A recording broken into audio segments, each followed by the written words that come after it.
Greetings, I'm Professor K, and in this short video presentation, we're going to take a look at what it takes to create a Rules of Engagement document. The Rules of Engagement, or the ROE document, list out the specifics of your penetration testing project to ensure that both you and the client and the engineers working on the project know exactly what is being tested, when it's being tested, and how it's being tested. So again, the rules of engagement, and how does it differ from a statement of work? The statement of work defines what will be tested. The ROE defines how that testing will occur. There are two different aspects which need to be handled independently from each other. So make sure you understand the difference. Now, depending on what framework you subscribe to, that will determine what parts are actually included in a Rules of Engagement document. Some of them are going to have more sections, some of them will have few. But at a minimum, you should have the following: a timeline, the type and scope of testing, client contact details, client IT notifications, sensitive data handling, and status meeting and reports. The timeline for the testing should be established for the engagement. Again, the statement of work will define the start and the end date of the engagement, but the rules of engagement will define everything in between. As the testing progresses, timelines may change. The timeline allows everyone involved to clearly identify the work that has to be done and the people who will be responsible for that work. Type and scope of the penetration testing. This can be the methodology, either as a black box, white box, gray box, or you're going to use some specific framework. For instance, if you were testing applications on a web server for vulnerability, you may want to use the Open Web Application Security Project OWASP framework. Client contact details. And so you're going to need a contact list, full name, title, and operational responsibility, authorization to discuss details of the testing activities, if not already specified. You'll need two forms of the 24/7 immediate contact, such as a cell phone, pager, or home phone if possible. One form of secure bulk data transfer, such as secure FTP or encrypted email. You're also going to need contact information for all the different groups that make up the IT department. Gather the following information about each emergency contact, all penetration testers in the test group for the engagement. You need all of their contact information. The manager of the test group. 2 technical contacts at each target organization. 2 technical contacts at the customer. 1 upper management or business contact at the customer. Sensitive data handling. Very important, and this is probably going to be testable. Important to take extreme care with the data. Always use encryption and sanitize your test machine between tests. Now, what does that mean? Well, that means that you wipe out the machine, you reinstall the operating system, and the tools that you're going to be using for that particular pen test. I've had to do it 100 times. Make sure you never hand out USB sticks with test reports at a security conference. Do not reuse a report from another customer engagement as a template.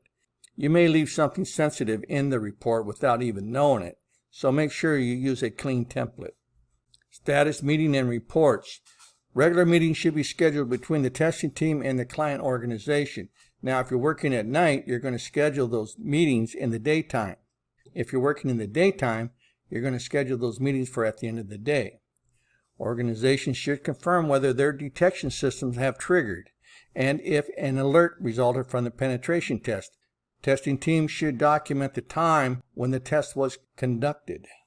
Now, these meetings can get a little heated, so make sure that you stay in control, because every time you find a vulnerability on somebody's server, they're going to be upset with you and they're not going to want to accept your findings. So make sure you bring your validation, which is your screenshots and your other proof. These meetings should be kept to 3 concepts: plans, progress, and problems. Plans are generally discussed so that the testing is not conducted during a major unscheduled change or an outage. Progress is simply an update to the customer on what has been completed so far. Problems should be discussed in the meetings, such as shunning. If you're testing a system and you are detected and you get shunned or blocked out from that system. If it's part of the test, great. If it's not, then you have to bring it up and have it discussed about how you're going to be able to get into that system to test it if they keep blocking you. Time of the day to test. Certain customers will not allow you to test during the daytime, and they will not allow you to touch their production machines. It only makes sense. They don't want you testing something that's going to be brought down and then nobody can do their work. So they're going to ask you to come in late at night or after working hours to conduct those tests. The time of day requirement should be well established with the customer before testing begins. Permission to test. This is very important because this is going to be your get out of jail free card. Pen testers will often be asked to perform duties that would be considered illegal if they did not receive proper authorization beforehand. For instance, you may be tasked to test the situational awareness at a remote bank or a remote location. You are to go to that location, and using what you know about social engineering, you're to slip by their security and get access to their telecom devices. If you get caught, they can call the police on you. That's why you need to have a permission to test or a get out of jail free card.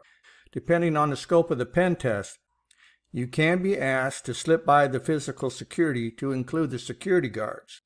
That's going to require that you pretend to be somebody that you're not, such as a delivery person, whether it be for packages or for pizzas. So if you get busted by the security, then you're going to have to be able to explain exactly what you're doing, and for that, you will need your get out of jail free card. All right, let's do a little quiz. An assessment has been completed, and all reports and evidence have been turned over to the client. Which of the following should be done next to ensure the confidentiality of the client's information? A. Follow the established data retention and instruction process, reporting any findings to regulatory oversight groups. Publish the findings after the client reviews the report. Encrypt and store any client information for future analysis. Let's see what the answer is. Answer is D. Encrypt and store any client information for future analysis. A security consultant receives a document outlining the scope of an upcoming penetration test. The document contains IP addresses and the times that each can be scanned. Which of the following would contain this information? Well, we've already discussed that. That's going to be the rules of engagement. The answer is A. What is the last step in preparing a rules of engagement document? A. Conduct a brainstorming session with top management and technical teams. Decide the desired depth for the penetration testing. Have pre-contact discussions with different pen testers. And the answer is A. Conduct a brainstorming session with top management and technical teams. So in this short video presentation, we got to learn the difference between a rules of engagement document and a start of work document. And we also got to look at the different parts that make up the rules of engagement document. So regardless of which cybersecurity exam you're going to take, make sure you know the difference between a start of work document and the rules of engagement document and the specifics to each one. I'm Professor K. Thanks for watching, and I'll see you in my next video.